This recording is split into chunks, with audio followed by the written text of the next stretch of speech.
ऐक ना रवी, तुला पैसे सोडल्यात कोणाकोणी जास्त ना ते पैसे सगळे मिटवून टाक. सोडलेत का? पण माझ्याकडे लवकर येणार नाहीत बरं का, 1-6 महिने लागत येईन. हा चालतंय, मला माहिती तो यंदाच पीक खराब झालंय, तू एक जाऊ त्यांना आता तुम्हाला पैसे येते. आपण 6 महिन्यात पण नाही आल्यावर.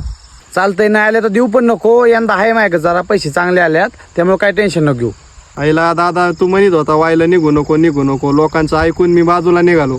पण आज 30 लोक माझ्यापाशी नाहीत. जाऊ दे रवी, तसं काय नाही. आणि खरंच दादा तू न बोलावता सगळं माझ्यापाशी धावून आला. खरंच सख्ख ते सख्खच असतं.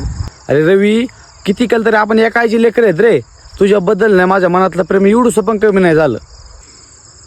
आणि ते कसं आहे ना, ते कधी कमी पण होणार नाही. फक्त विषय एवढा आहे, ते प्रेम भावाभावांचं लोकांना देखवत नाही आणि त्याच्यामुळे भावाभावात फूट पडती. हो दादा खरंय.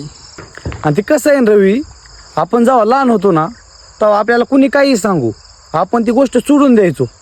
आता आपण जेव्हा मोठं झालोय तेव्हा तीच गोष्ट आपल्याला एखाद्याने सांगितली ना, आपल्याला तीच गोष्ट पकडून ठेवायची सवय लागली.